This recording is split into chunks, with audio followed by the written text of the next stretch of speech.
च बुद्धा अनन्ता पच्चपन्ना च बुद्धा अहं वन्दामि शरणम्।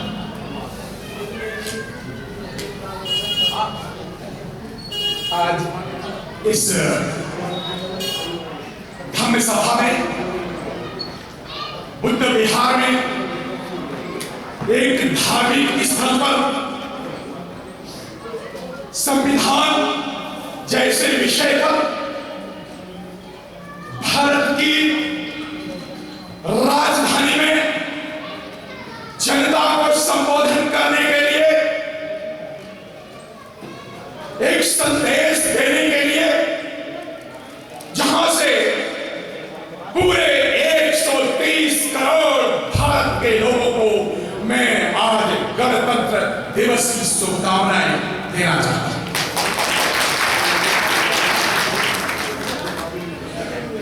नारी शक्ति को अभिनंदन, वंदन, नमन।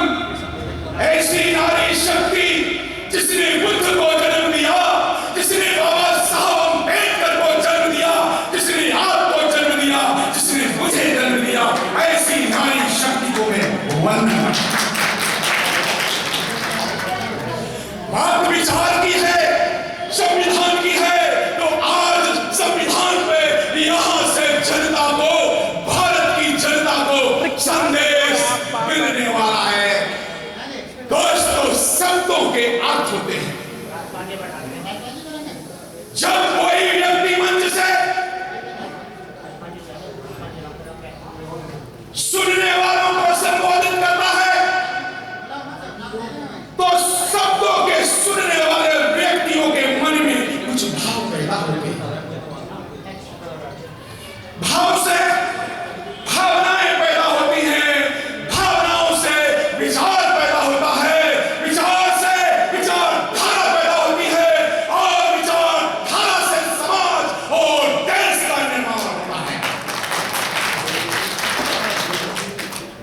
शब्द, अर्थ, भाव, भावनाएं, विचार, विचारधारा, इतने सारे शब्द मैंने एक सेंटेंस में कहे, जानबूझ के कहे, क्योंकि मैं यहाँ आज मूल निवासी बहुजनों की, बाबा साहब की, बुद्ध की विचारधारा संविधान के रूप में आज मैं आपको कहने जा रहा हूँ।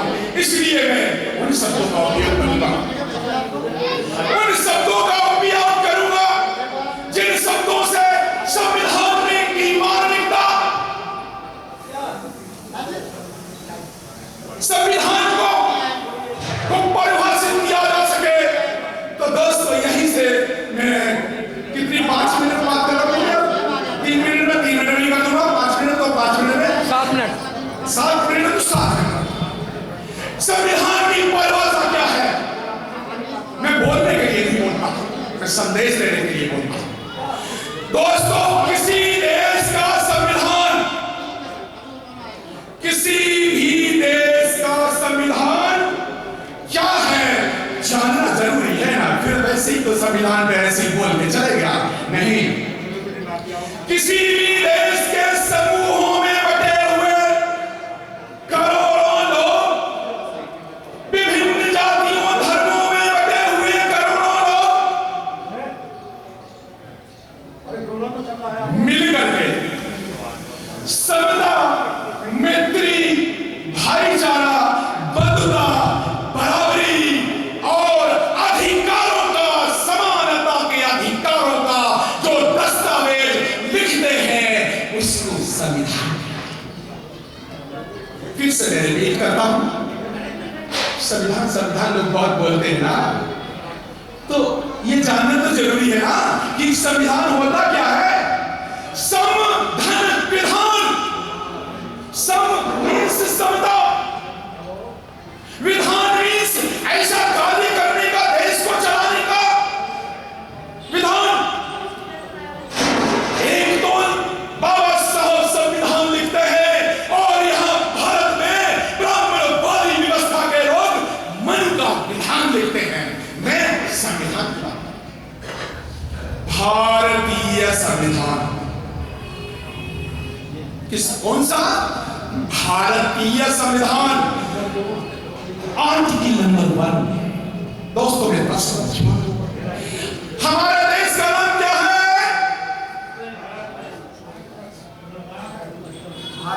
आधे बोले कंफ्यूजन होगा ना, गलत गलत सब सुनते रहते होंगे ना। तो मैं संविधान की पहली आर्टिकल बताता हूं दोस्तों। मैं भारत की संविधान की पहली आर्टिकल आपको जरूर पढ़ा के जाऊंगा। The name of this country is India, that is Bharat. पहली आर्टिकल जो लिखी गई, the name of this country is India, that is Bharat. तो फिर ये कौन से संविधान को बेइज्जत करने वाले लोग हैं? कौन से मूर्ख और देशद्रोही लोग हैं जो भारत को भारत के अलावा हिंदुस्तान कहते हैं? और कौन से देशद्रोही है? पहचान करो, ऐसे देशद्रोहियों की पहचान करो जो भारत को हिंदुस्तान कहते हैं। वो वही लोग हैं जिन्होंने पाकिस्तान बनाया। ये वही लोग हैं जिन्होंने भारतवर्ष, जो यहां से अफगानिस्तान, पाकिस्तान, बांग्लादेश मिलकर के पूरा भारत था, और भारत की आजादी तो अभी आई नहीं है। 1947 को जब 15 अगस्त 1947 से पहले एक दिन आया, 14 अगस्त 1947, उस दिन जब विदेशी अंग्रेजों ने भारत के ब्राह्मणों को सत्ता हस्तांतरण की, उसका नाम था ट्रांसफर ऑफ पावर एक्ट 1947। ठीक है, ट्रांसफर TPA। जब एक दिन पहले पाकिस्तान बना, उसका नाम है, जब पाकिस्तान देश का निर्माण होता है, इन्हीं मनवादियों ने, इन्हीं ब्राह्मणवादियों ने, इन्हीं लोगों ने देश तोड़ा, उन्होंने पाकिस्तान का निर्माण कराया, और उसका नाम होता है फ्रीडम ऑफ पाकिस्तान एक्ट। एक इंजीनियर बोल रहा है, एक वकील बोल रहा है जिसने लॉ किया है, एक MBA जिसने MBA फाइनेंस से किया हुआ है, एक दूसरा डबल MBA जिसने दूसरा MBA ऐसे किया हुआ है, 4 डिग्री और PhD के लाइन में लगा हुआ है, पढ़ा लिखा व्यक्ति बोल रहा है। तो जब एक दिन पहले पाकिस्तान आजाद होता है, उसका नाम होता है फ्रीडम ऑफ पाकिस्तान एक्ट 1947, 14 अगस्त। तो 15 अगस्त को ऐसा क्या हो गया कि इंडिया का नाम फ्रीडम ऑफ इंडिया एक्ट तो हुई नहीं? क्यों नहीं हुआ? क्यों नहीं हुआ? मैं वैसे कुछ प्रश्न छोड़ के जाऊंगा। प्रश्न यह है कि ये 26 जनवरी क्यों मनाते हैं? आज 26 जनवरी का दिन है ना, गणतंत्र दिवस मनाते हैं। ये ब्राह्मणवादियों ने गणतंत्र दिवस 26 जनवरी को मनाना शुरू किया। दरअसल ये संविधान दिवस का दिन है 26 नवंबर, संविधान दिवस तो वो है। तो ये 26 जनवरी को क्यों मनाते हैं? मैं तो प्रश्न करूंगा, प्रश्न मैं ही नहीं करूंगा। जो गुलाम लोग हैं, जो गुलाम लोग हैं, क्योंकि भारत की सामाजिक आजादी, आर्थिक आजादी की तीसरी लड़ाई अभी युद्ध लड़ना बाकी है। किसान सड़कों पर यही आजादी की मांग कर रहा है, बेरोजगार भी यही सड़कों पर घूम रहे हैं। मैंने 40 लाख से ज्यादा मजदूरों को सड़कों पर इसी कोरोना काल में पैदल चलते हुए देखा है। वो आजाद लोग नहीं थे, वो ना सामाजिक आजाद थे, ना वो आर्थिक रूप से आजाद थे। अगर आजाद भारत होता तो फिर किसान आत्महत्याएं नहीं करते। कैसी आजादी है? कैसी आजादी है जहां महिलाओं को दिन की बजाय रात में ही भारत की एडमिनिस्ट्रेशन की पुलिस जला देती है? इसको आजादी कहेंगे? वाह, ये आजादी नहीं है।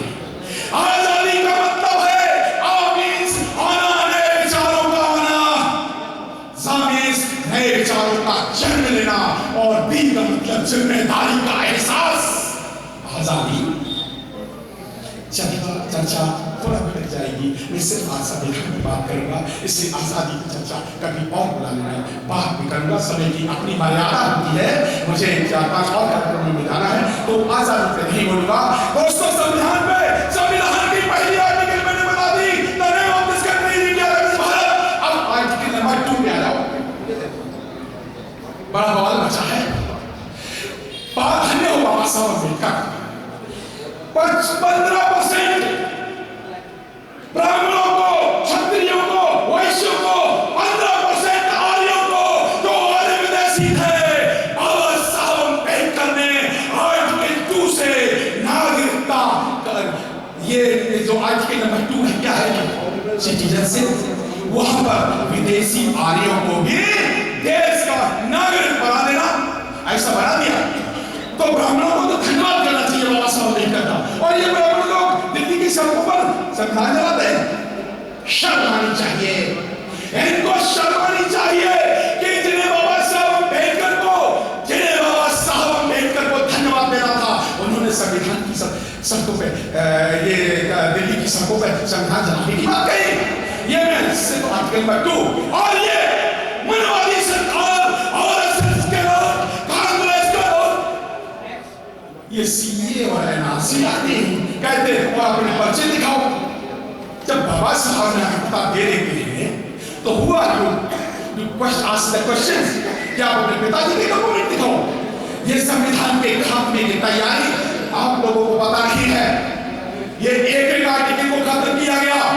बहुत अब तीसरी बात मैं प्रश्न पूछता हूं, भाई लोगों, ये आप लोग वोट डालते होंगे, कौन से आर्टिकल में डालते हो भाई? जान लो, बहुत सारे आर्टिकल में एक दिन में नहीं बता सकता। तो आज वयस्क मताधिकार का जो मान्यवर कह रहे थे, आर्टिकल 326 लिख लो, आपके वोट का अधिकार है। आर्टिकल 326 में जो भी वयस्क व्यक्ति है उसको वोट का अधिकार बाबा साहब एक दिन में दे दिया। इंग्लैंड में 100 साल महिलाएं लगती रही और अमेरिका में तो 1778 से लेकर के और 1885 तक वोट के लिए लोग लड़ते रहे और आपको मुफ्त में दे दिया। और अब हम उस वोट को पौवा पी करके दे आते हैं, उस वोट को वोट का आती नहीं। और एक आर्टिकल दोस्तों बहुत महत्वपूर्ण है, आर्टिकल नंबर 13, गैर बराबरी की भावना, गैर बराबरी की सोच और भावना रखना ही ब्राह्मणवाद है। और बाबा साहब अम्बेडकर ने आर्टिकल 13 में ब्राह्मणवाद की 13वीं कर दी आर्टिकल गैर बराबरी की भावना खत्म करके समता, मैत्री, भाईचारा बना दिया। आर्टिकल 13 होना, आर्टिकल 14 में किस तरह से आपको नौकरियों का अधिकार 16/4/16/5 उसमें मेरे पास चर्चा का समय नहीं है। आर्टिकल 17, आर्टिकल 14, 17 और 19 इसको बोलते हैं ट्रिनिटी ऑफ द कॉन्स्टिट्यूशन। 3 धाराएं हैं जिससे आपके मानवीय मूल्यों को अधिकार दिया। अगली आर्टिकल 21, राइट टू लाइफ, जिंदगी जीवन जीने का अधिकार, सम्मान पूर्वक अधिकार। आर्टिकल 21 में बाबा साहब ने दिया। कोर्टों में जाने के लिए आपको नियम सीएम से मांगने की जरूरत नहीं है। अगर आपका जीवन का अधिकार जब भी छीने, डायरेक्ट सुप्रीम कोर्ट को टेलीग्राम करना, जान लो आप लोग, क्योंकि आगे संघर्षों की लड़ाई होने वाली है। इस देश में जान मान की लड़ाई होने वाली है। इसलिए जब भी आपके जान पे खतरा है तो आर्टिकल 21 को याद कर लेना। यहां कुछ ओबीसी के साथी बैठे होंगे, जानबूझ के मैं उन जातियों की जेलों में कैद लोगों को, जो ब्राह्मण नहीं है, जो क्षत्रिय नहीं है, जो वैश्य नहीं है, 6043 जातियों की जेलों में बंद शूद्र लोग, जिनको आज की भाषा में बाबा साहब अम्बेडकर ने 340 आर्टिकल में इसमें 341 एसटी को बाद में दिया बाबा साहब ने 341 एसटी को बाद में दिया 342 मेरे ओबीसी के भाई सुनने मैं ओबीसी के भाइयों से चाट कोली गुजर तेरी ना यही गरिया गोभी पास और बहुत सारी चाचू बनाम ना लेकर के सिर्फ उनको जिनको बाबा साहब अम्बेडकर ने आधार बैकवर्ड क्लासेस कहा उनको आइडेंटिफाई करने की बात कही आर्टिकल 340 में बाबा साहब ने ओबीसी के जातियों को क्योंकि वो पूरे साहब को गुरु मानते थे वो उनको बाबा साहब को पढ़ने के लिए महाराजा बड़ौदा ने भाई वो दिया था ना वजीफा दिया था तो बाबा साहब अम्बेडकर ने ओबीसी जातियों को सूद समेत वापस कर दिया आर्टिकल 340 में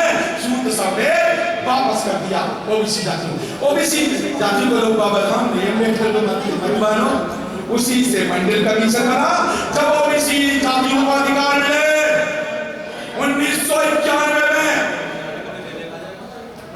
तो भारत की सत्ता थपराई 1992 में एक साल के अंदर ओबीसी जातियों को अधिकार न मिल जाए 27% का आरक्षण न मिल जाए उन्होंने ढा दी बाबरी मस्जिद 1992 में एक साल बाद ही बड़े कितना रिएक्शन किया कैसे रिएक्शन किया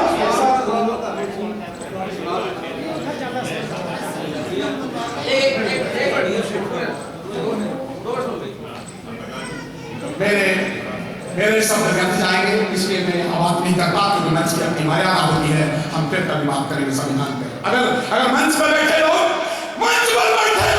अनुशासन में नहीं रह सकते तो वो कैसे शासक बन सकते हैं कैसे वो मंच का अधिकारी है इनको वो जातियां जिनको अनुशासन नहीं आता वो शासक कैसे बन सकते हैं इसलिए मैं अपनी बात नहीं करूंगा सॉरी आइए आप बुलाइए तो अनुशासन में रहने की बात करिए और कोई टाइम नहीं है अगर या तो कौन लोग बात करें या फिर आ जाए मैं क्यों बात करूं मेरे पास फालतू समय नहीं है मुझे 6 कार्यक्रमों में जाना है सवाल बताइए क्या है सॉरी कोई नहीं भाई साहब कोई बात नहीं आपका सवाल वो नहीं है